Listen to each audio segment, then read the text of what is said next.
सहना भवतु सहनौ भुनक्तु सह वीर्यङ्करवावहै तेजस्विनावधीतमस्तु मा विद्विषावहै।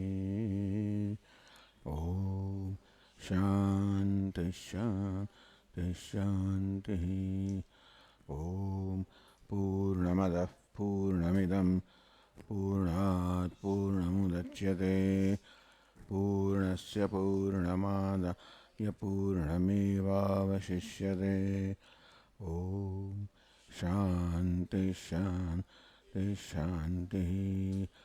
श्रुतिस्मृतिपुराणानाम् आलयं करुणालयं नमामि भगवत्पादं शङ्करं लोकशङ्करं शङ्करं शङ्कराचार्यं केशवं बादरायणं सूत्रभाष्यकृतौ वन्दे भगवन्तौ पुनः पुनः।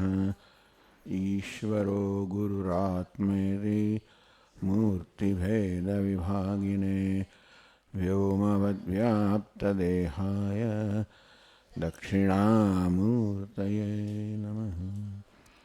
ॐ पार्थाय प्रतिबोधितां भगवता नारायणेन स्वयं व्यासेन ग्रथितां पुराणमुनिना मध्ये महाभारतम् अद्वैतामृतवर्षिणीं भगवतीम् अष्टादशाध्यायिनीम् अम्ब त्वामनुसन्दधामि भगवद्गीते भवद्वेषिणीम्। यं ब्रह्मा वरुणेन्द्ररुद्रमरुतः स्तुन्वन्ति दिव्यैस्तवैः वेदैः साङ्गपदक्रमोपनिषदैः गायन्ति यं सामगाः ध्यानावस्थिततद्गतेन मनसा पश्यन्ति यं योगिनः यस्यान्तन्न विदुःसुराः सुरगणाः देवाय तस्मै नमः।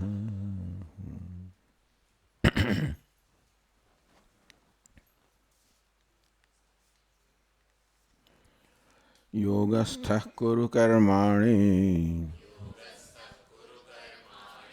संगं त्यक्त्वा धनञ्जय सिद्ध्यसिद्ध्योः समो भूत्वा समत्वं योग उच्यते।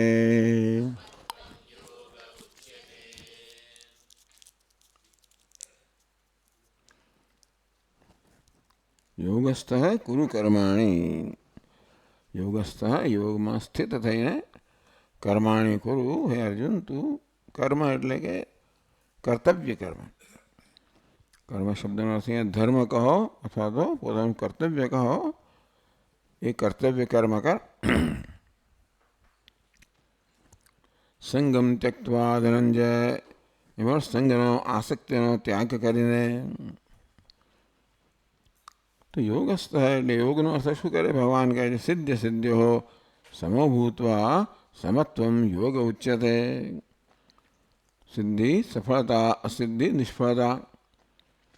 તો સફળતા નિષ્ફળતામાં સમાન બનીને કર્મ કરતા પહેલા જ સફળતા નિષ્ફળતાને સમાન ગણીને સુખ દુઃખે સમય કૃત્વા લાભા લાભો જયા જય ભગવાન કહી ગયા આગળ। એ સિદ્ધિ ને સિદ્ધિ તો જય છે પરાજય છે લાભ છે ગેરલાભ છે સુખ છે દુઃખ છે એ બધા જે દ્વંદ્વ છે પરસ્પર વિરુદ્ધ જોડકા છે। અર્થાત હવે ટૂંકમાં જે કર્મફળ આવે ને આપણે કાં સિદ્ધિ સફળતા કહીએ કે નિષ્ફળતા કહીએ, ક્યાં તો જય પરાજય કહીએ કે વિજય કહીએ કે પરાજય કહીએ, લાભ કહીએ કે ગેરલાભ કહીએ, બસ આ જ કર્મનું ફળ છે। સિદ્ધિ સિદ્ધ્યો સમભૂત્વા આ સંભવિત ફળ છે કે સફળતા મળે કે નિષ્ફળતા મળે એ બંને પ્રત્યે સમાન ભાવ રાખે. સફળતા મળે તો પણ ઈશ્વરની કૃપા, નિષ્ફળતા મળે તે પણ ઈશ્વરની કૃપા. હવે બંનેને સમાન કેમ કહી શકાય? સફળતા નિષ્ફળતા તો પરસ્પર વિરુદ્ધ છે. જે સફળતા છે એ નિષ્ફળતા નથી, નિષ્ફળતા એ સફળતા નથી. તો પછી બંને પ્રત્યે સમત્વ બુદ્ધિ, સમાન ભાવ કેવી રીતે? પૂજ્ય સ્વામીજી કહે કે બંને ઈશ્વરનો પ્રસાદ છે, પ્રસાદ બુદ્ધિ. સફળતા મળે એ પણ ઈશ્વરનો અનુગ્રહ છે, નિષ્ફળતા મળે એ પણ ઈશ્વરનો અનુગ્રહ છે. નિષ્ફળતા અને ઈશ્વરનો અનુગ્રહ કેમ કહી શકાય? આમ ઈશ્વર પાસે શું ઈચ્છીએ એના પર આધાર રાખે છે. ઈશ્વર પાસેથી માત્ર આપણે ભૌતિક સિદ્ધિઓ ઈચ્છતા હોઈએ તો એવું ન થાય, અર્થાત તો પછી લાભ ગેરલાભને સ્વાદ ન ગણાય. પણ આપણું ધ્યેય માત્ર ભૌતિક સિદ્ધિ પ્રાપ્ત કરવાનું નથી, પરંતુ આધ્યાત્મિક સિદ્ધિ પ્રાપ્ત કરવાનું છે. એટલે કે અંતઃકરણ શુદ્ધિ પ્રાપ્ત કરવાનું ધ્યેય, એવી આપણી સમજ હોય. અંતઃકરણ શું પ્રાપ્ત થાય? તો કે સુખ પ્રાપ્ત થાય. આપણું અંતઃકરણ જેમ જેમ શુદ્ધ થતું જાય, રાગ દ્વેષથી મુક્ત થતું જાય, તેમ તેમ પ્રસન્ન બનતું જાય. કારણ કે પ્રસન્નતા એ પણ મનનો સ્વભાવ જ છે. રાગ દ્વેષ છે એ પ્રસન્નતાને આવરી દેતા હોય છે, ઢાંકી દેતા હોય છે. અને તેથી રાગ દ્વેષનું આવરણ જેમ જેમ દૂર થતું જાય તેમ તેમ મનની સ્વાભાવિક પ્રસન્નતા વ્યક્ત થતી. કંઈ કરવાનું નથી, સુખ મેળવવાનું નથી. સુખ જે મનનો સ્વભાવ છે એ વ્યક્ત થતો જાય. એને ધ્યાનમાં રાખવામાં આવે કે છેવટે મને સુખ જ પ્રાપ્ત કરવાનું છે. સફળતા નિષ્ફળતા એટલે કે આ જે ભૌતિક સિદ્ધિઓ છે એ તો માત્ર સાધન છે. એ દ્વારા છેવટે હું તો સુખ જ ઈચ્છું છું. તો સુખ તો કોઈ બહારની વસ્તુનો સ્વભાવ નથી, એ તો અંતઃકરણનો સ્વભાવ છે, આત્માનો સ્વભાવ છે. અને તેથી બસ એ જ પ્રાપ્ત કરવા ઈચ્છતો હોવ. શું ધ્યેય છે? કર્મ કરવાની પાછળ શું ધ્યેય છે? સુખ જો ધ્યેય હોય અને સમજી શકાય તેવું છે તો એ તો એક આંતરિક ઘટના છે. સફળતા ધ્યેય હોય, નિષ્ફળતા ધ્યેય હોય, અથવા નિષ્ફળતા ન ટાળવાનું ધ્યેય હોય, તો એ ભૌતિક ઘટનાઓ છે, ભૌતિક વસ્તુઓ છે. પણ એ દ્વારા જે આંતરિક સુખ પ્રાપ્ત થાય એ આધ્યાત્મિક વસ્તુ છે.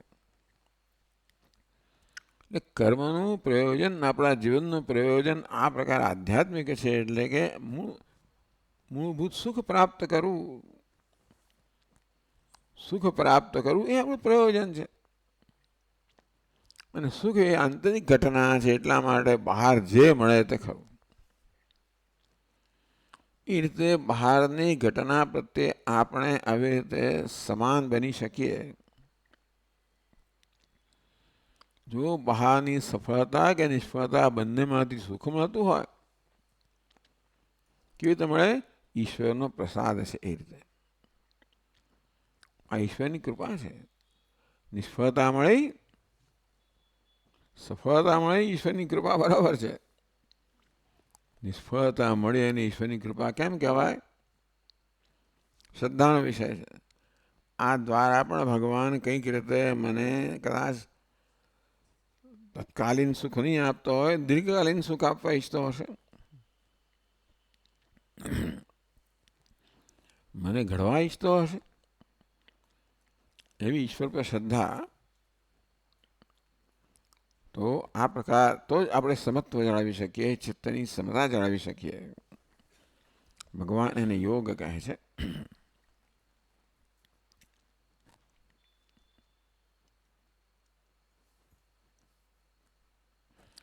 હવે પછીના શ્લોકમાં, એટલે 49મા શ્લોકમાં એની ભૂમિકામાં ભાષ્યકાર કહે છે,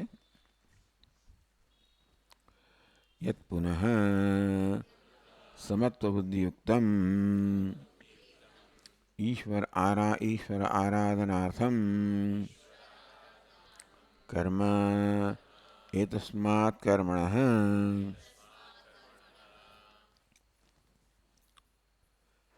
સમત્વ બુદ્ધિ યુક્તમ ઈશ્વર આરાધનામ સમ કર્મ. ટૂંકમાં ઈશ્વરની આરાધના માટે થતું કર્મ. એટલે કર્મને ઈશ્વરની આરાધનાનું સાધન બનાવવું,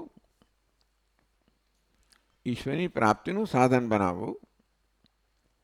કોઈ ભૌતિક વસ્તુની પ્રાપ્તિનું સાધન નહીં, પરંતુ ઈશ્વરની પ્રાપ્તિનું સાધન બનાવવું. એ પ્રકારની મારી ભાવના છે. ઈશ્વર પ્રાપ્ત થાય ચાલો જ્ઞાનથી, જ્ઞાન પ્રાપ્ત થાય અંતઃકરણ શુદ્ધિથી. તેથી કર્મનું મુખ્ય પ્રયોજન મારા માટે મારા હૃદયને શુદ્ધ કરવાનું છે. અને તેથી કર્મની સફળતા કોઈ બહારની ઘટનાથી માપવાનું નથી, પણ આંતરિક શુદ્ધિથી માપવાનું છે. યત પુનઃ સમત્વબુદ્ધિયુક્તમ ઈશ્વર આરાધનાર્થમ કર્મ. આમ સમત્વ બુદ્ધિ ધરાવનારું સિદ્ધિઓ સમભૂતવા ઈશ્વર જે આપશે એમને સ્વીકાર્ય છે. ઈશ્વર આરાધનાર્થમ, કંઈક કર્મનું મુખ્ય પ્રયોજન કોઈ ભૌતિક સિદ્ધિઓ પ્રાપ્ત કરવાથી ઈશ્વરની આરાધના કરવાનું છે. આમ કર્મયોગી ભક્ત પણ છે. આમ પ્રત્યેક કર્મને ઈશ્વરની આરાધનાની તક માને છે. આ રીતે ભગવાનને ખુશ કરવાની તક મને મળી. જે કે મને કર્મ કરવાનું આવ્યું સંજોગો પ્રમાણે વગેરે, એ ઈશ્વરની પ્રસન્ન કરવાની તક છે. મને ખબર કેમ પડે કે ભગવાન પ્રસન્ન થશે? તો કે આ પ્રકારે સમત બુદ્ધિ હશે. કર્મ દ્વારા હું કોઈ ભૌતિક વસ્તુ ઈચ્છતો નથી, કર્મ દ્વારા ભગવાનની પ્રસન્નતા ઈચ્છું છું. એ મને કેમ ખબર પડે? અંતઃકરણ શુદ્ધિના રૂપી પરિણામ રૂપી. જો મારું મન અંદરથી પ્રસન્ન થાય તો સમજવું કે ઈશ્વર પ્રસન્ન છે. બસ એને માટે કર્મ કરું છું. બહારની વસ્તુ જે થાય કે ના થાય એની મને ચિંતા નથી. આવું બધું કોને પરવડે? બધાને પરવડે નહીં. જેને બહુ સ્પષ્ટ છે કે ભાઈ જીવનનું ધ્યેય મોક્ષ છે, અને માટે મોક્ષ તો આ બધા અજ્ઞાનના અને રાગદ્વેષના ત્યાગથી જ મળવાનું છે. મોક્ષ તો મારું સ્વરૂપ જ છે. એનો આવિર્ભાવ કરવો એ મારા જીવનનું પ્રયોજન છે. આમ કર્મ પણ આ રીતે જે છે એને આવિર્ભાવનું સાધન બને. એટલે ઘણું બધું મંથન કર્યા પછી આપણા મનમાં આ પ્રકારનો નિશ્ચય જાગે, તો પછી આપણે બધી સારી ખોટી જે કે ઘટનાઓ બધી બને એ બધાને સહન કરવા માટે આપણે તત્પર તૈયાર થઈશું. કે કઈ ઘટના બને એ મારા માટે મહત્વ નથી, એ ઘટના પ્રત્યે મારી કેવી દ્રષ્ટિ છે એ મહત્વનું છે. અને કઈ રીતે ઘટના મને અંતઃકરણને શુદ્ધ કરવાનું સાધન બને એ જ મારું પ્રયોજન છે. કર્મયોગી મુમુક્ષુ છે. મોક્ષ એનો મુખ્ય પ્રયોજન છે. હવે તરત ને તરત આપણે એવું થાય નહીં, પણ આ વસ્તુ છે. એટલે આપણે ધીમે ધીમે નોંધ લેતા થઈએ આપણા મનની. મનમાં કયા પ્રકારના પ્રત્યાઘાતો જન્મે છે એ બધી નોંધ લેતા થઈએ તો ધીમે ધીમે આપણા પોતાના મનની સમજ પડે. અને શું આપણા મન માટે કે આપણે માટે યોગ્ય છે, સારું છે, એની પણ સમજ પડે. આપણે માની લીધું હોય કે અમુક વસ્તુ પ્રાપ્ત થાય એ મારા માટે સારું છે, એ નિર્ણય ભગવાન પર છોડવું અને જે મળે એ સારું છે. એટલે જે મળે એને સફળતા જ કહું. સફળતા નિષ્ફળતા એ પ્રકારની છાપ ના મારું. યત પુનઃ સમત બુદ્ધિયુક્તમ ઈશ્વર આરાધનાર્થમ કર્મ. આ પ્રકારે સમત્વ બુદ્ધિ કે ઈશ્વર જે આપે એ યોગ્ય છે. સ્વીકાર્ય છે. અને તેથી આ કર્મથી ઈશ્વર પ્રસન્ન થાવ એ મહત્વનું છે, મને શું મળે એ મહત્વનું નથી. ઈશ્વર ક્યારે પ્રસન્ન થશે? બસ મેં પ્રામાણિકપણે મારું કર્મ કર્યું હશે અને બીજી કોઈ પ્રકારની અપેક્ષા ઈશ્વર પાસે નહીં રાખી હોય તો પછી ભગવાનને પ્રસન્ન થવું જ પડશે ને. કારણ કે આપણે કંઈ માગીએ ને તો એણે શું કરવું પડે? આપણે માગીએ તો ભગવાન એ પ્રકારે આપે આપણને, ન માગીએ તો આંતરિક પ્રસન્નતા આપે. આ જે કર્મ છે ભગવાન હવે એની પ્રશંસા કરે છે, કહે છે એતસ્માત કર્મણઃ દૂરેણ અતે વિપ્રકર્ષેણ હિ અવરમ નિકૃષ્ટમ કર્મ ફલાસિના ક્રિયમાણમ બુદ્ધિયોગાત સમત્વબુદ્ધિયુક્તાત કર્મણઃ જન્મમરણાદિ હેતુત્વાદ ધનંજય.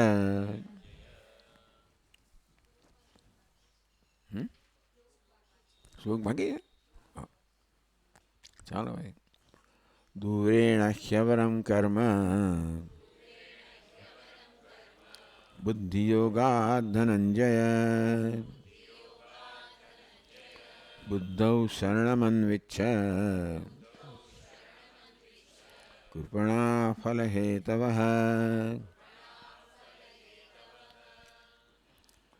હે ધનંજય, બુદ્ધિયોગા દૂરેણ અવરમ. બુદ્ધિયોગ કરતાં અત્યંત ઉતરતું, અવરમ એટલે ઉતરતું, દૂરેણ અવરમ અત્યંત ઉતરતું. બુદ્ધિયોગ કરતાં આ જે કર્મ છે એ અત્યંત ઉતરતું છે. એટલે સમજાવશે ભાષ્યકાર. કર્મ એટલે સકામ કર્મ, બુદ્ધિયોગ એટલે નિષ્કામ કર્મ. એ નિષ્કામ કર્મ કરતાં સકામ કર્મ અત્યંત ઉતરતું છે, સરળ ભાષામાં કહીએ તો. એટલે ભગવાન કહે બુદ્ધૌ શરણમન્વિચ્છ, બુદ્ધિને નિષ્કામ કર્મયોગને તું એનું શરણ લે. સમજાવ શરણ કોને કહેવાય? અભય પ્રાપ્તિ કારણમ. કોઈને આપણે શરણ લઈએ તો શેના માટે? ભયમાંથી, પીડામાંથી, દુઃખમાંથી મુક્ત થવા માટે. એનો અર્થ શરણ થયો જેમાં દુઃખમાંથી, પીડામાંથી મુક્ત કરે. તો ભગવાન કહે છે કે આ નિષ્કામ કર્મનું શરણ લે, અર્થાત નિષ્કામ કર્મને તને ભયમાંથી, પીડામાંથી મુક્ત કરવા માટે એનું સાધન બનાવો. આ કર્મ તને બધા ભયથી, પીડાથી મુક્ત કરશે. એટલે કર્મ એટલે કે એ કર્મ માટે કર્મ દરમિયાન થતી જે ભાવના છે એનાથી. કર્મ તો બિચારું કર્મ છે. ભલે આગળ આપણે કહેવામાં આવ્યું કે ભાઈ કર્મ બંધન કરનારો છે એવું ભલે માન્યતા હોય, કર્મ તો બિચારું કર્મ છે, બંધન પણ નથી કરતું, મુક્ત પણ નથી કરતું. કર્મ કરતી વખતે ભાવના છે એ સકામ ભાવના છે કે નિષ્કામ ભાવના છે? એ સકામ ભાવના આપણને બંધન કરનારી છે, સકામ વૃત્તિ છે એ બંધન કરનારી છે. જે નિષ્કામ ભાવના છે એ મુક્ત કરનારી છે. તેથી આ કામના છે એને પૂરી કરવા માટે આ કર્મ નથી.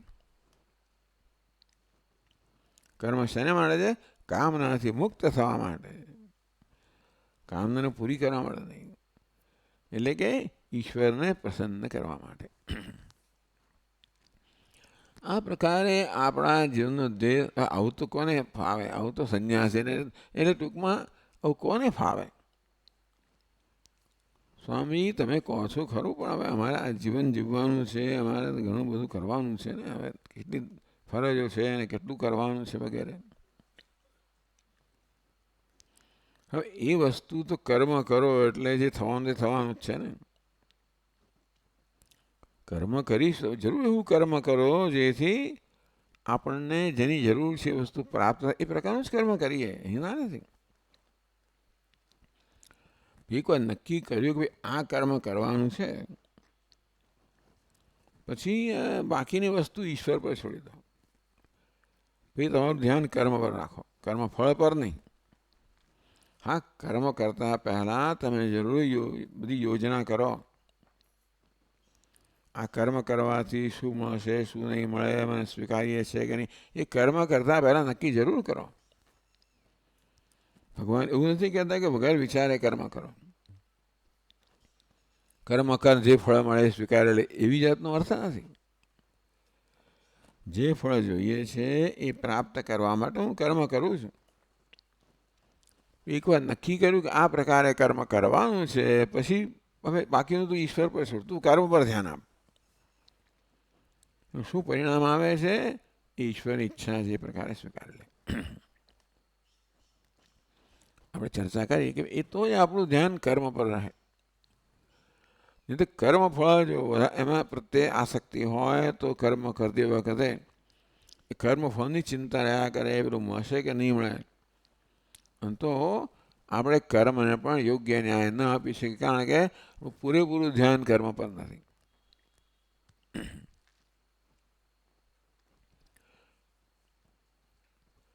બુદ્ધૌ શરણમન્વિત છે, આ પ્રકારે નિષ્કામ બુદ્ધિ છે એનું શરણ લે. કૃપણાઃ ફલહેતવ, કર્મફળની કામનાથી પ્રેરાઈને કર્મ કરનારા કૃપણ છે. કર્મ દ્વારા ઈશ્વરની કૃપા પ્રાપ્ત કરનારા, કરવા ઈચ્છનારા. અને ઈશ્વરની કૃપા પ્રાપ્ત હોય કેમ ખબર પડે? અંતઃકરણ આંતરિક પ્રસન્નતાથી. જેને મળે ઈશ્વરની પ્રસન્નતા, આંતરિક પ્રસન્નતા મહત્વની છે. પછી ભાઈ મારે આ બધું મારું ઘર ચલાવવાનું પેલું કે તો થઈ જશે. નહીંતરે શું કરવાના છે? કર્મ કરો એનું ફળ મળવાનું જ છે ને. અને કર્મ કરે તો એનું ફળ તમે નક્કી કરી શકવાના નથી. માટે કહ્યું તો પ્રમાણે યોજના તમે બરાબર કરો, એ પ્રકારે કર્મ કરો, પછી બાકીનું ઈશ્વર પર છોડી દો. જેથી આપણું ધ્યાન કર્મ પર હોય.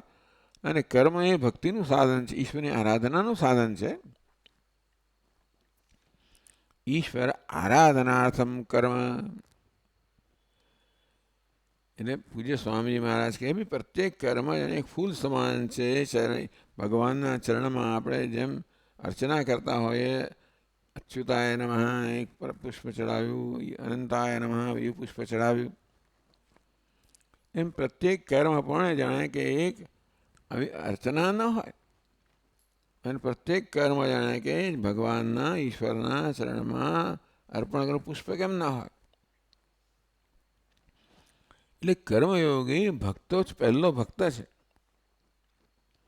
કર્મ તો કર્મ તો જ આપણે યોગની ભાવનાથી કરી શકીએ જ્યારે ભક્તિભાવ હોય. અને ભક્તિની ઈશ્વરમાં તો ઈશ્વર મહત્વનો, એની પ્રસન્નતા મહત્વની છે. જ્યાં તમારે ભક્તિ હોય, પ્રેમ હોય, ત્યાં જેના પ્રત્યે પ્રેમ છે એનું સુખ મહત્વનું બની રહે. તે જ રીતે ઈશ્વરનો ભક્ત હો તો ઈશ્વરની પ્રસન્નતા મહત્વની બની રહે. એનાથી જે મળે હું ભગવાન પર છોડું. યત પુનઃ સમત્વદ્યુક્તમ ઈશ્વર આરાધનાર્થમ કર્મ. સમત્વદ્યુક્તમ એટલે કે કર્મફળ, સફળતા, નિષ્ફળતા પ્રત્યે સમત્વ, એટલે કે બંને ઈશ્વરનો પ્રસાદ છે. એ રીતે સમત્વ એટલે સફળતા મળે એ પણ ઈશ્વરની કૃપા છે, નિષ્ફળતા મળે એ પણ ઈશ્વરની કૃપા છે, કે એ દ્વારા ભગવાન કંઈક મને ઘડવા માગતો હશે. ઈશ્વર આરાધનાર્થમ કર્મ. આ પ્રકારે પહેલી સમત્વ બુદ્ધિ ધરાવનારું ઈશ્વરની આરાધના માટે થનારું કર્મ. એ તસ્માત કર્મણ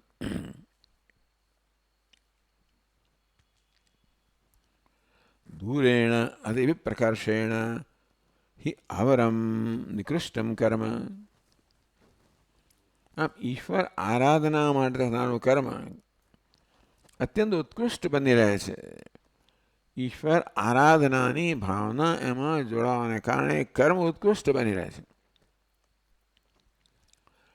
ઈશ્વર આરાધનાની ભાવના માટે નહીં, પણ પોતાની કોઈક જરૂરિયાત કે ઈચ્છા પૂરી કરવાનું સકામ કર્મ છે. કર્મ તો બિચારો કર્મ જ છે. કર્મ ઉત્કૃષ્ટ છે નિકૃષ્ટ છે એવું નહીં, પરંતુ કંઈ ભાવનાથી કર્મ કરવામાં આવે છે. કર્મ ઉત્કૃષ્ટ બનાવે કે નિકૃષ્ટ બનાવે. આપણી ભાવના કર્મ ઉત્તમ બનાવે, આપણી ભાવના કર્મને અધમ બનાવે. એટલે કર્મ કરતી વખતે ઈશ્વરને પ્રસન્ન કરવાની ભાવના હોય તો એ ભાવના કર્મને ઉત્તમ બનાવે છે. અને માત્ર સ્વાર્થ પૂરો કરવાની ભાવના હોય તો એ સ્વાર્થ વૃત્તિ છે એ કર્મને અધમ બનાવે છે. ટૂંકમાં પહેલેથી જ ભગવાન નિષ્કામ ભાવનાની જ અહીંયા આગળ હિમાયત કરી રહ્યા છે.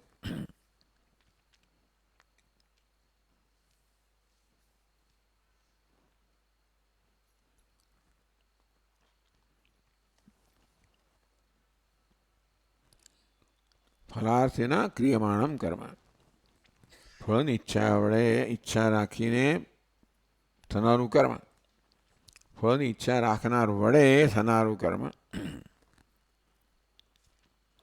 બુદ્ધિયોગાત સમત્વ બુદ્ધિયુક્તાદ કર્મણઃ જન્મરણાદિ હેતુત્વાદ. ધનંજય વંચાઈ ગયું. એટલે બુદ્ધિયોગાત, બુદ્ધિયોગ અને કર્મ એ બેને સરખા. એટલે બુદ્ધિયોગાત એટલે કે સમત્વ બુદ્ધિયુક્તાત કર્મણઃ. એક કર્મ બીજા કર્મથી ચડિયાતું હોય, મતલબ ટૂંકમાં સરખામણી કરવી હોય તો ભાઈ કે પેલા કહે ને અંગ્રેજીની અંદર કે ક્યાં તો તમે સફરજન હોય કે પછી શું છે એપલ કે ઓરેન્જ, સરખામણી કરો તો બંને સમાન વસ્તુ હોવી જોઈએ. તેમ સરખામણી કર્મ અને કર્મની થવી જોઈએ. એટલે બુદ્ધિયુક્તા એ ભાષ્યકારે કર્મણ. બુદ્ધિયુક્તા એટલે સમત્વ બુદ્ધિયુક્તાત કર્મ. સમત્વ બુદ્ધિયુક્ત કર્મ, સમત્વ બુદ્ધિ વડે થનારું કર્મ છે એના કરતાં સકામ કર્મ છે પોતાની ઈચ્છા પૂરી કરવા થતું કર્મ અત્યંત ઉતરતું છે. એટલે પેલું કર્મ અત્યંત ચઢિયાતું છે. તો આ પ્રકારે પોતાની ઈચ્છા પૂરી કરવા થતું કર્મ એટલે ભગવાન એને બહુ ટૂંકમાં પહેલેથી ઈચ્છા પૂરી કરવાને થતું કર્મની હંમેશા બહુ ભગવાન નિંદા કરે છે, તો ટૂંકમાં પેલાની ઘણી પ્રશંસા કરે છે નિષ્કામ કર્મની. તો એ નિષ્કામ કર્મ અત્યંત ચઢિયાતું છે કે સકામ કર્મ અત્યંત ઉતરતું છે. કેમ? જન્મ મરણાદિ હેતુત્વાત. મેં ઈચ્છાથી પ્રેરણે કર્મ કર્યું એટલે એ કર્મનું ફળ મળશે. એ કર્મફળને વળી પાછું હું મૂલવીશ કે મારી ઈચ્છા પૂરી થઈ કે સફળ થયું કે ના થયું. ઈચ્છા પૂરી થઈ તો સફળ, ઈચ્છા પૂરી ન થઈ તો નિષ્ફળ. સફળતા મળે તો વધારે ઈચ્છું, નિષ્ફળતા મળે તેને ટાળવા ઈચ્છું, એટલે નવી ઈચ્છા જન્માવે પાછી.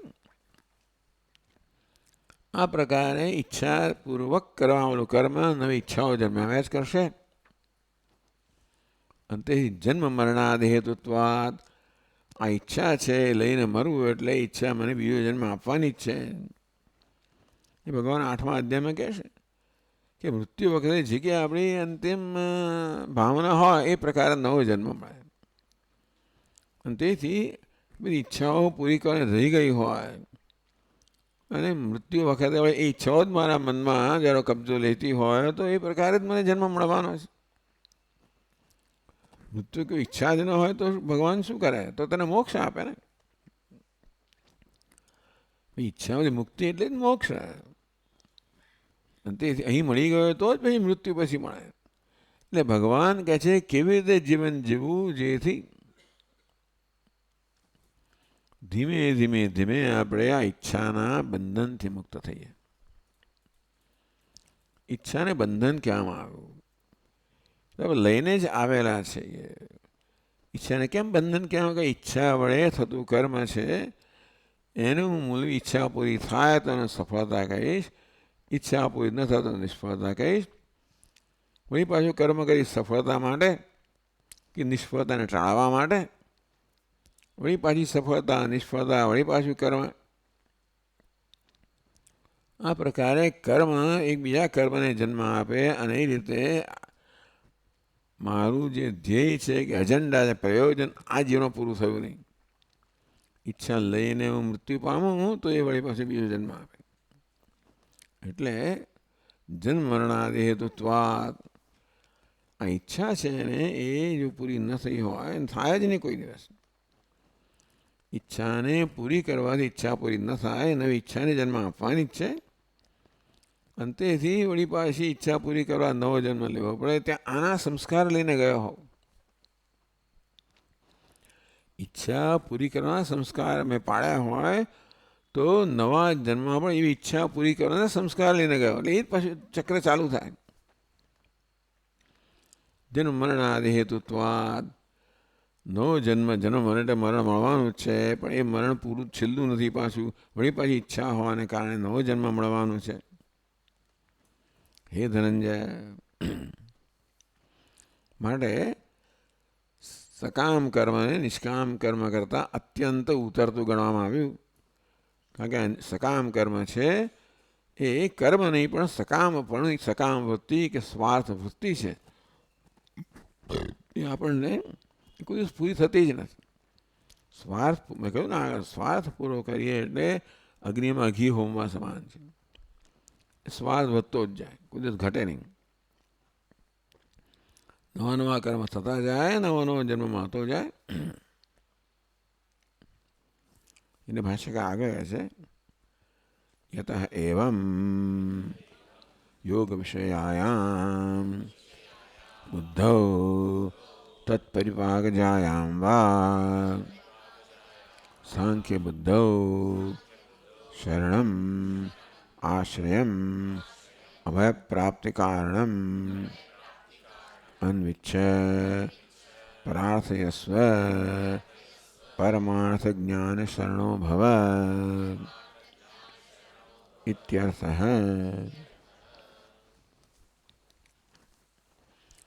યત એવમ, કારણ કે આવું છે. શું છે કે ભાઈ સકામ કર્મ છે નિષ્કામ કર્મ કરતાં અત્યંત ઉતારતું છે. કારણ કે સકામ કર્મ જન્મ મરણનો હેતુ બને છે. યત એવમ, એવું હોવાને કારણે યોગ વિષયામ બુદ્ધૌ શરણ અન્વિચ્છ છે, તો બુદ્ધિનું શરણ લે.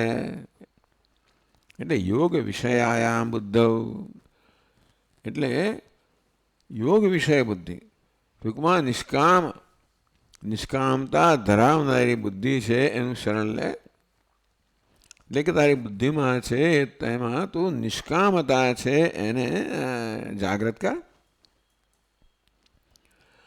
આમ પ્રત્યેક કર્મ છે એ તારામાં રહેલી સકામતા ક્યાં તો એને જાગૃત કરવાનું સાધન બને, કે આપણે પ્રયત્ન કરીએ સાવધાન હોઈએ તો પ્રત્યેક કર્મ આપણી નિષ્કામતાને જાગૃત કરવાનું પણ સાધન બની શકે. કર્મ કરે એટલે મને પૂછવાનું જ છે કે મારું શું. ત્યારે મને તક છે કે એમાં તારું શું કર્મ કર, એ તારું છે. એ દ્વારા ફળ મળે એ તો વળી નવું બંધન કરનારું છે. માટે આ કર્મ કરવાની તક તને મળી એ જ તારું છે. એ જ મોટો લાભ છે કે તને કર્મ કરવાની તક મળી.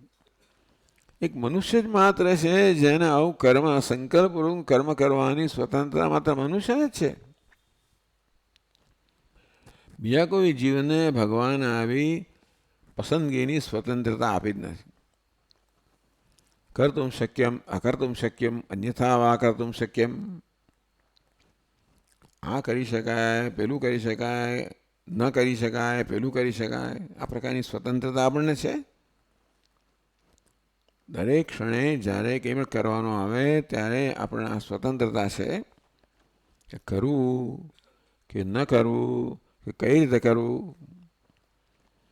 આમ બહુ ઝડપથી થતું હોવાને કારણે કદાચ આપણે આ વસ્તુ પર ધ્યાન ન પડ્યું હોય કે સતત હું આવી પસંદગી કર્યા કરતા હોઉં છું. ભગવાને આપણને પસંદગી કરવાની સ્વતંત્રતા આપી છે અને તેથી દરેક સંજોગોમાં પસંદગી મારી સમક્ષ હોય જ છે. સ્વામી મહારાજ કહે કે there is no choice in making a choice. તમારે ચોઈસ પસંદગી કરવામાં કોઈ પસંદગી નથી, પસંદ કરવી જ પડે. પસંદગી ન કરવાની સ્વતંત્રતા આપણે છે જ નહીં. માટે દરેક કરતા જ હોઈએ છીએ, પણ આપણે આપણા સ્વભાવ પ્રમાણે કરીએ એટલે કદાચ આપણું ધ્યાનમાં ન આવે, પણ આપણે પ્રત્યેક ક્ષણે કે પ્રત્યેક ક્ષણે પસંદગી કરતા જ હોઈએ છીએ. તો એ તક ઝડપવાની છે કે મારું મન શું પસંદગી કરે છે. સ્વાર્થની પસંદગી કરે છે કે નિસ્વાર્થ કે ઈશ્વરની પસંદગી કરે છે. એમાં આપણે સાવધાન હોઈએ તો આપણે કદાચ સ્વાર્થ મન ઉઠે તો પણ આપણે મનને પાછું રોકીએ અને મનને ઈશ્વરની આરાધનામાં યોજીએ. એટલે ટૂંકમાં જીવનને ભગવાન કે જીવન ઈશ્વરની આરાધના બની જવું જોઈએ. અને પ્રત્યેક જગ્યાએ આપણે કર્મ કરવાનું હોય એ ઈશ્વરની આરાધનાનું સાધન બને. એ આપણે સાવધાન હોઈએ તો આપણે યાદ દેવડાવીએ તો એ પ્રકારે બની શકે.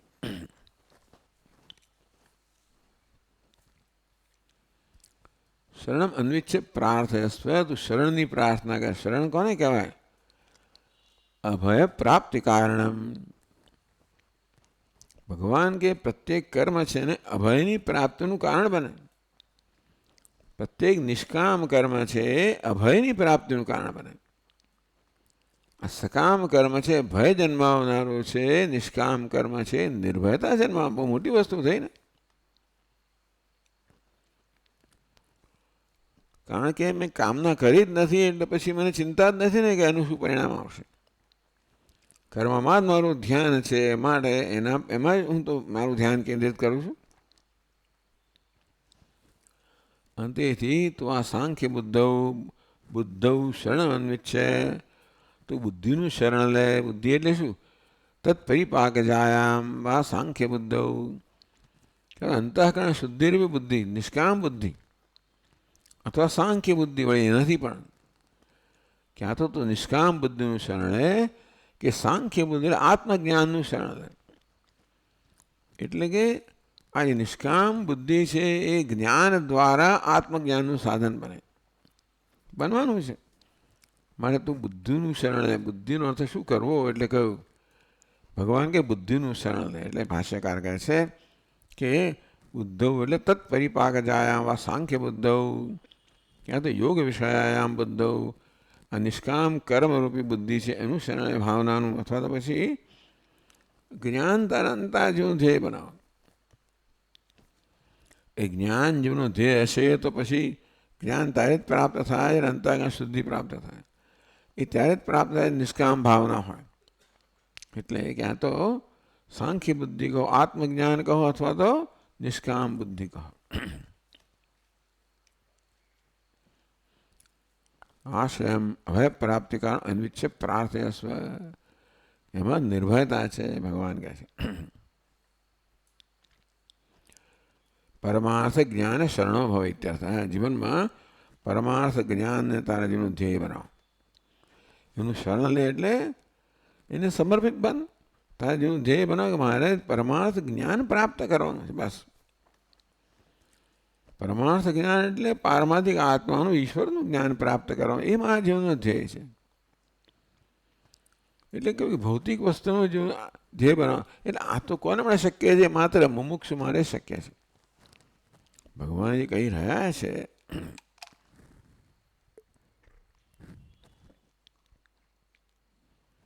એ માત્ર મુમુક્ષુ મળે છે. એને મોક્ષ જ જોઈએ છે, એને મળે શક્ય છે, બાકી શક્ય નથી.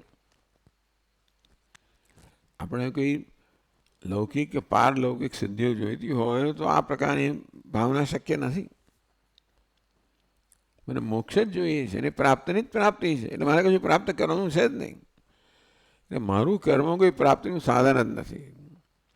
માત્ર મારા રાગ દ્વેષને અવરોધને દૂર કરવાનું સાધન છે. એ પ્રકારે પરમાત્મા મારું કર્મ એ પરમાર્થ જ્ઞાનનું પરોક્ષ સાધન બની રહે. એ કર્મ અંતઃકરણ શુદ્ધિ દ્વારા, જ્ઞાન દ્વારા મોક્ષનું સાધન બને. તો આવું કેમ કહે છે? કેમ બધું પરમાર્થ જ્ઞાનનું શરણ લે, બુદ્ધિનું શરણ લે?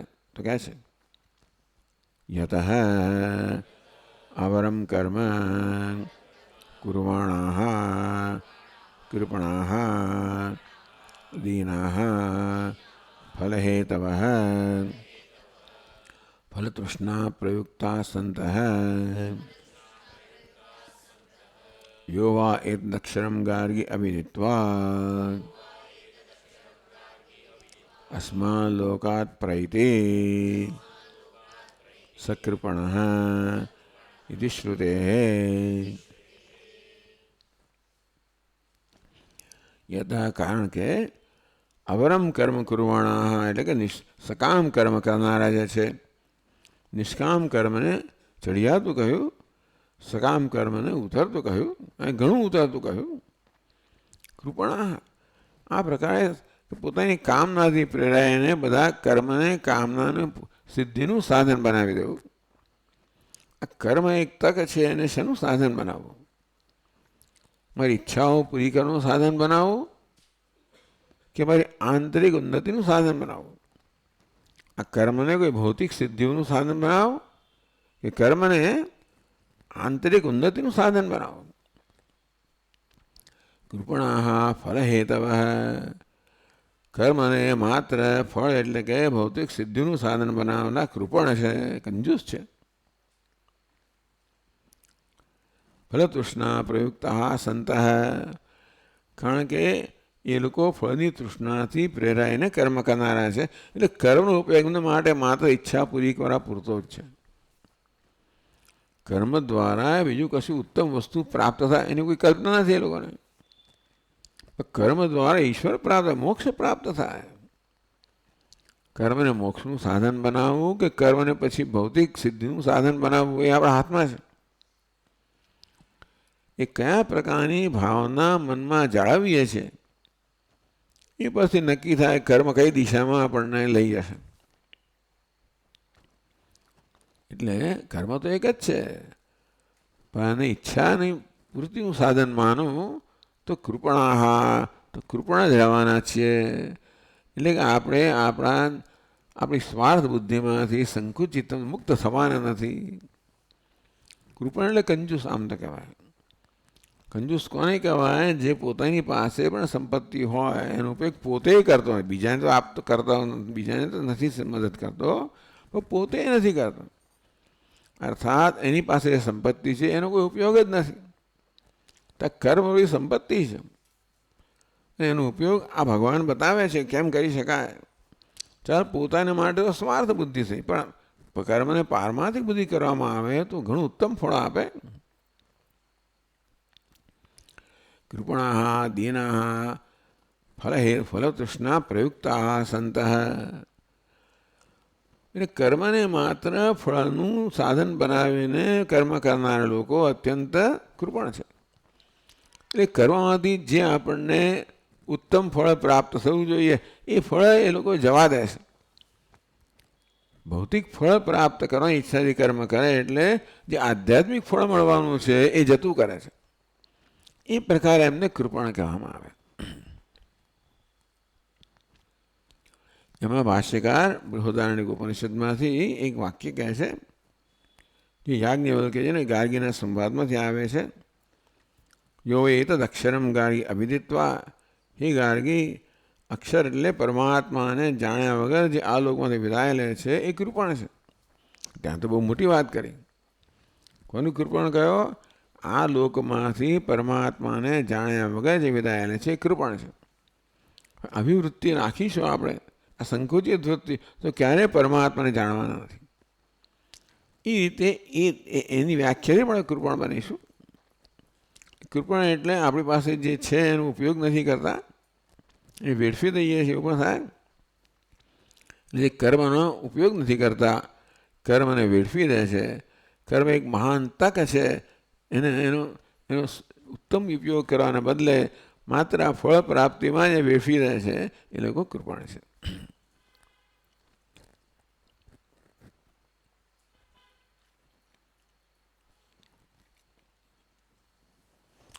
આગળ કહે છે ભાષ્યકાર, સમત્વ બુદ્ધિયુક્ત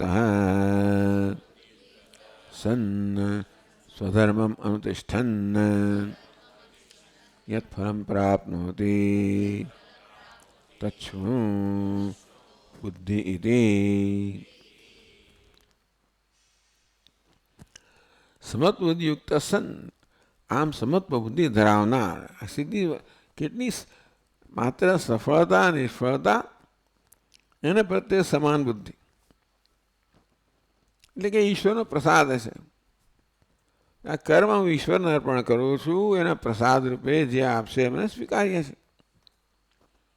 અને તેથી ઈશ્વર મને અમુક પ્રકારનું ફળ આપે એવો કોઈ આગ્રહ છે નહીં. અમારું નૈવેદ્ય છે, ભગવાનને અર્પણ કરું છું, એ દ્વારા એ નક્કી કરશે મને શું મળવું જોઈએ, એ મને સ્વીકારીએ છે. આવો ભગવાન સાથેનો સંબંધ છે કર્મયોગીનો. તો સમત્વ બુદ્ધિયુક્ત સન સ્વધર્મમ અનુતિષ્ઠન, આ પ્રકારે સમત્વ બુદ્ધિ ધરાવનારો અને પોતાનો સ્વધર્મ છે, એ પોતાનું કર્તવ્ય કર્મ છે, એ કર્તવ્ય કર્મનું પાલન કરનાર. એટલે કર્તવ્ય કર્મ તો બધા કરે જ છે, ક્યાં જવાના છે સ્વામી, પણ એ કર્મ કરતી વખતે કયા પ્રકારની ભાવના મનમાં છે એ કર્મને ઊંચું કે નીચું બનાવે છે. તો સમત્વ બુદ્ધિ એટલે કે આ કર્મ તો ઈશ્વરને અર્પણ થાય છે, એ દ્વારા ઈશ્વર જે મને પ્રદાન કરશે, ભગવાન એનો પ્રસાદ છે, અમે સ્વીકારીએ છીએ. આ પ્રકારની ભાવના ધરાવનાર છે એ જે ફળ પ્રાપ્ત કરે છે, આ ફળ નહીં, કર્મનું ફળ નહીં, પણ જીવનમાં જે ફળ પ્રાપ્ત કરે છે તચ્છૃણુ, તે તું સાંભળ. બુદ્ધિ પછીના શ્લોકમાં કહે છે, બુદ્ધિયુક્તો જહાતિહ ઉભે સુકૃત દુષ્કૃતે તસ્માદ યોગાય યુજ્યસ્વ યોગઃ કર્મસુ કૌશલમ. સ્વામી કે ભગવાન યોગની બે વ્યાખ્યા કરે છે. સમત્વમ યોગ ઉચ્યતે, યોગ કર્મસુ કૌશલમ. પણ અહીં તો યોગનો સમત્વ જ કહ્યું છે, પણ એક કર્મની કુશળતા કહે છે. બુદ્ધિયુક્તો જહાતિ ઉભે સુકૃત દુષ્કૃતે, આ સમત્વ બુદ્ધિ ધરાવનાર બુદ્ધિયુક્ત યોગી છે, કર્મયોગી છે, જે સમત્વ બુદ્ધિ ધરાવનાર છે તે ઉભે સુકૃત દુષ્કૃતે જહાતિ, એ બંને સુકૃત પુણ્ય, દુષ્કૃત પાપ, બંને પુણ્ય પાપ છે, બંનેનો ત્યાગ કરે છે, કર્મફળનો ત્યાગ કરે છે. એટલે કર્મફળ એને બંધન કરનારું રહેતું નથી. કર્મ કરીએ એટલે કર્મફળ તો મળવાનું જ છે, પણ કર્મફળ બાંધનારું છે કે નહીં, એ કઈ ભાવનાથી કર્મ તો એનાથી નક્કી થાય છે. એટલે ઉભે સુકૃત, સુકૃત એટલે પુણ્ય, દુષ્કૃત એટલે પાપ. પુણ્ય પાપ બંને છે જહાતી, બંનેનો ત્યાગ કરે છે, અર્થાત બંનેથી મુક્ત રહે છે. ટૂંકમાં હે અર્જુન, પુણ્ય પાપ બંને મુક્ત થવાનો માર્ગ છે યોગની ભાવના. શું કામ પુણ્યથી પાપ, બસ એટલે જ મુક્તિ. પુણ્ય પાપથી મુક્તિ એટલે છેવટે આત્મજ્ઞાન. જો પુણ્ય પાપથી મુક્તિ ક્યારે મળે? જ્યારે આપણે આત્માનું જ્ઞાન થાય ત્યારે. કારણ કે આત્મા જે છે પુણ્ય પાપ બંનેથી કોઈ રીતે પણ લીપાયમાન થતો નથી, સર્વથી પર છે. એટલે હું આત્મામાં નિષ્ઠ હોઉં તો પછી પુણ્ય પાપ કોઈ વસ્તુ મને સ્પર્શે નહીં. એટલે વાસ્તવમાં પુણ્ય પાપના સ્પર્શથી મુક્ત થવું હોય તો આત્મજ્ઞાનમાં નિષ્ઠા હોવી જોઈએ. એ જીવનનું ધ્યેય છે. આત્મજ્ઞાનમાં નિષ્ઠા પ્રાપ્ત કરવી પહેલાં જ ભાષ્યકારે કહ્યું. એ તમે પ્રાપ્ત કરો, તમે આત્મામાં નિષ્ઠ થાઓ તો પછી કોઈ વ્યવહારમાં કઈ સ્થિતિ છે એ મહત્વનું રહેતું જ નથી. આ પુણ્ય પાપ વ્યવહારિક સ્થિતિ છે, લાભ ગેરલાભ વ્યવહારિક સ્થિતિ છે.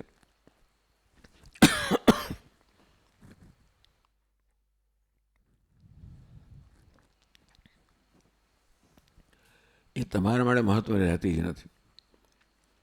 વ્યવહારિક સ્થિતિ ક્યારે મહત્વની રહે? જ્યારે એ તમારા સુખ દુઃખનું કારણ બને ત્યારે. એ બધી અપેક્ષા રાખી હોય કે અમુક મળે તો સુખી, અમુક ના મળે તો દુઃખી વગેરે, ત્યારે પણ તમારું સુખ એ વ્યવહારની સ્થિતિ પર આધારિત ના હોય, તમારી પોતાના પર આધારિત હોય, ભાવના પર આધારિત હોય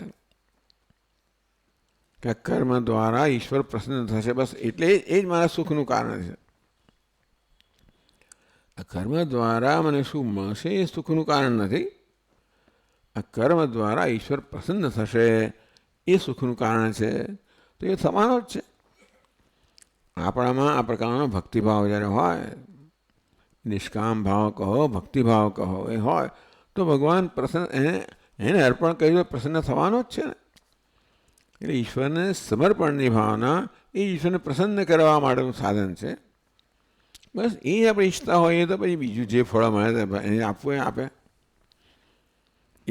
એની મારી કોઈ અપેક્ષા, એટલે મારી કોઈ આગ્રહ નથી, મારો આગ્રહ નથી. બુદ્ધિયુક્તો જહાતી હૈ ઉભે સુકૃત દુષ્કૃતે. આ પ્રકારે યોગ બુદ્ધિ કહો, સમત્વ બુદ્ધિ કહો, ઈશ્વરાર્પણ બુદ્ધિ કહો, એ પ્રકારની બુદ્ધિ કહો, ભાવના કહો ધરાવનારો જે છે યોગી, એ સુકૃત દુષ્કૃત અર્થાત પુણ્ય પાપ બંનેથી મુક્ત થઈ જાય છે. એટલે શું? પુણ્ય પાપથી મુક્ત કોણ થઈ શકે? જે કર્તૃત્વથી મુક્ત થયો છે. એટલે એ જ્ઞાન કર્તૃત્વથી મુક્તનું અકર્તા આત્મા એ પ્રકારનું જ્ઞાન પ્રાપ્ત થવું. અને તેથી સુકૃત દુષ્કૃત બંનેથી મુક્ત થયો કોણ છે? જેને આત્મજ્ઞાન છે.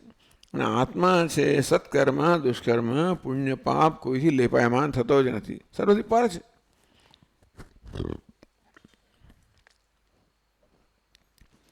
પણ અર્જુન છેવટે આ સુકૃત દુષ્કૃત મુખ્ય થવું, અર્જુનનો મુખ્ય પ્રશ્ન એ જ છે ને કે આ બધું ભગવાન આપ કહો છો પણ આ યુદ્ધ કરીશ, હિંસા થશે, હું હિંસક બનીશ, મને બધું પાપ લાગશે.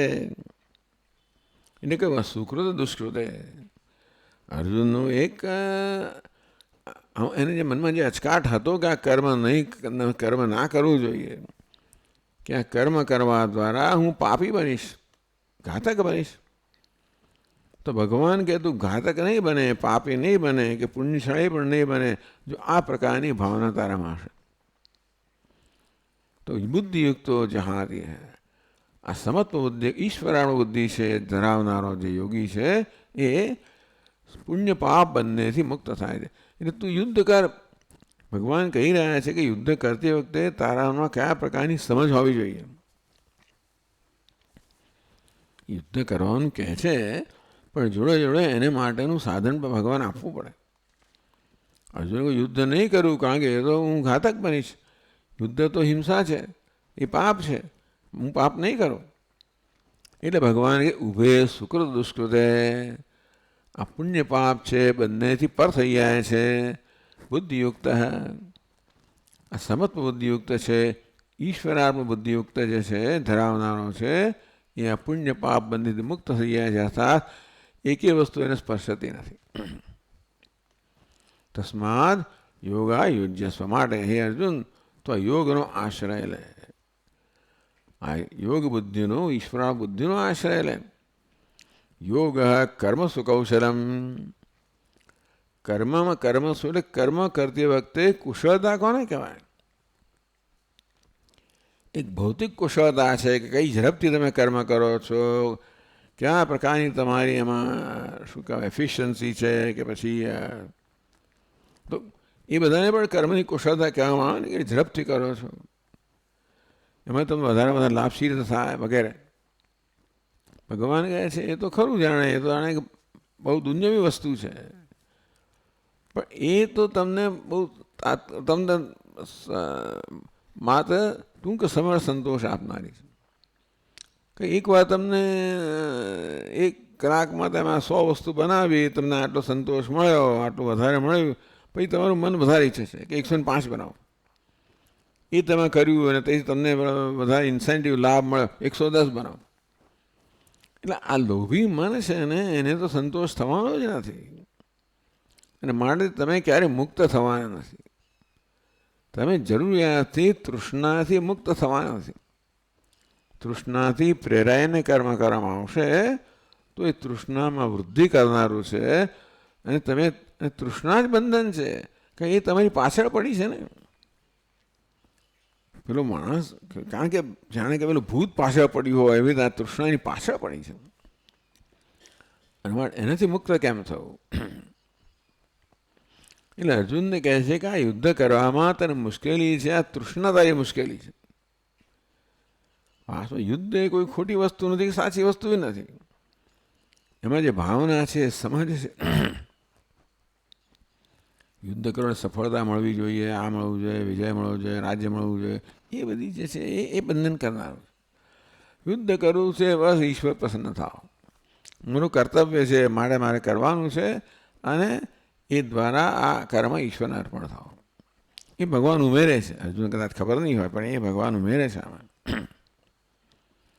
તસ્માદ યોગા યુજસ્વ, માટે તું યોગનો આશ્રય લે. યોગ કર્મ સુકૌશલમ, કર્મ કરવામાં કુશળતા કોને કહેવાય? યોગની બુદ્ધિ છે એ જ કર્મમાં રહેલી કુશળતા છે.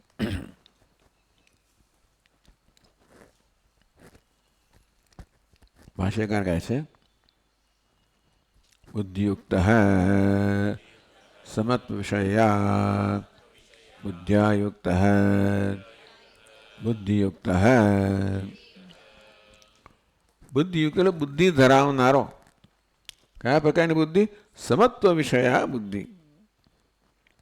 તો સમત્વ વિષય, સમત્વ જેનો વિષય છે એવી બુદ્ધિ ધરાવનારો એટલે કે સમત્વ અહીંયા આગળ તો સફળતા નિષ્ફળતા વગેરેમાં સમત્વ. એ પ્રકારની બુદ્ધિ ધરાવનારાને બુદ્ધિયુક્ત કહેવામાં આવ્યો. સજહાતી પરિત્યજતી ઇહ અસ્મિન લોકે ઉભે સુકૃત દુષ્કૃતે પુણ્ય પાપે સત્વશુદ્ધિ જ્ઞાન પ્રાપ્તિ દ્વારેણ યતઃ તસ્માત સમતોદ્યોગાય યુજ્યસ્વ ઘટસ્વ.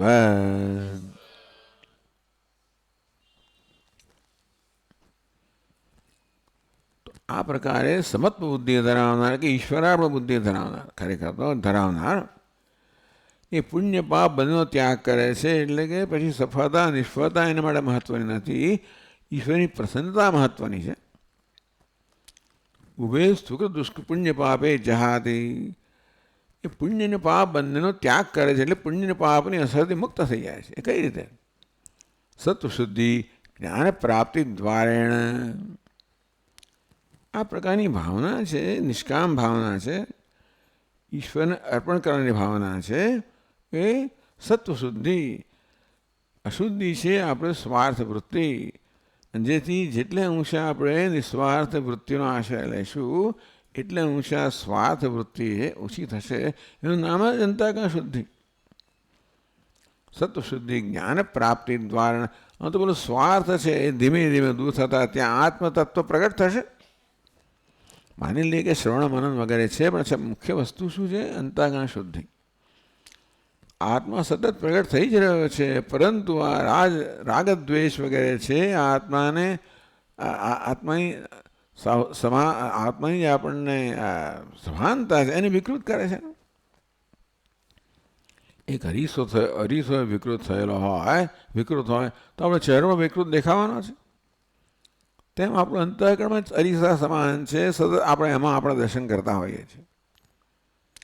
એ જો વિકૃત થયું હશે તો સદા આપણે વિકૃત આત્માના દર્શન થશે. એ માટે સત્વશુદ્ધિ જ્ઞાન પ્રાપ્તિ દ્વારેણ. એક તો પેલો અરીસો સ્પષ્ટ થશે, ધીમે ધીમે ચોખ્ખો થશે, સીધો થશે. બે તકલીફ છે અરીસામાં. એક તો અરીસા ઉપર ઘણું બધી રજકણ લાગી ગયા છે અને અરીસો વાંકો ચૂકો થઈ ગયો છે. રજકણ લાગ્યા હોવાને કારણે આપણો ચહેરો સ્પષ્ટ દેખાય નહીં, જે દેખાય આપણો આંખો ચૂંકો દેખાય. એ અરીસાને પહેલાં આવે રજકણથી શુદ્ધ કરવાનો છે અને વળી પાછો એને સપાટ બનાવવાનો છે. તો આ પ્રકારે સત્વશુદ્ધિથી ધીમે ધીમે આપણું એટલે આનો એક સરળ આની કસોટી શું છે કે મને ધીમે ધીમે આત્મસંતોષ પ્રાપ્ત થતો જાય છે, અને મારે કોઈ બીજા પર આધાર રાખવાનો નથી. સત્વશુદ્ધિ અંતઃકરણ શુદ્ધિ એટલે ધીમે ધીમે આંતરિક સંતોષ વ્યક્ત થતો જાય છે. મને પોતાનાથી આનંદ થતો જાય છે, આત્મસંતોષ થતો જાય છે, અને તેથી આનંદ માટે મને બીજા કોઈ પ્રકારના સાધનની આવશ્યકતા, મુક્ત થતો જાઉં છું. એનામાં સ્વતંત્રતા એટલે સુખ માટે અત્યારે હું અન્ય વસ્તુ પર આધારિત છું, એ પરતંત્રતા. એ ના મળે તો હું સુખી નથી. પણ જેમ જેમ સુખ આંતરિક સુખ પ્રાપ્ત થાય તેમ તેમ બહારની જરૂરિયાતથી મુક્ત થતો જાઉં, એનું નામ જ મુક્તિ. સત્વશુદ્ધિ જ્ઞાન પ્રાપ્તિ દ્વારા આત્માનું વાસ્તવિક સ્વરૂપ ધીમે ધીમે સ્પષ્ટ થતું જાય, અને પછી આત્મા સંતોષ સ્વરૂપ છે, આનંદ સ્વરૂપ છે, એ સ્પષ્ટ થતું જાય, એ મારા જ્ઞાનનો વિષય બને. યત તસ્માત સમત્બુદ્ધિ યોગા યુજ્યસ્વ. તેથી હે અર્જુન, તો આ સમત્બુદ્ધિનો આશ્રય લે. એ દ્વારા સત્વશુદ્ધિ પ્રાપ્ત થશે, એ દ્વારા જ્ઞાન પ્રાપ્ત થશે, સત્વશુદ્ધિ પ્રાપ્ત થશે, આત્મસંતોષ પ્રાપ્ત થશે, અને છેવટે આત્મજ્ઞાન પ્રાપ્ત થશે. ચાલો આપણે અહીંયા વિરામ લઈશું આજે. ઓમ પૂર્ણમદ પૂર્ણમિદમ પૂર્ણાત પૂર્ણમુદચ્યતે પૂર્ણસ્ય પૂર્ણમાદાય પૂર્ણમેવાવશિષ્યતે. ઓમ શાંતિ શાંતિ શાંતિ. શંકરમ શંકરાચાર્યમ કેશવમ બાદરાયણમ સૂત્રભાષ્યકૃતૌ વંદે ભગવन्तौ પુનઃ પુનઃ. ઈશ્વરો ગુરુરાત્મેતિ મૂર્તિભેદવિભાગિને વ્યોમવદ્વ્યાપ્તદેહાય દક્ષિણામૂર્તયે નમઃ. ઓમ શાંતિ શાંતિ શાંતિ. હરિ ઓમ. શ્રી ગુરુભ્યો નમઃ. હરિ ઓમ.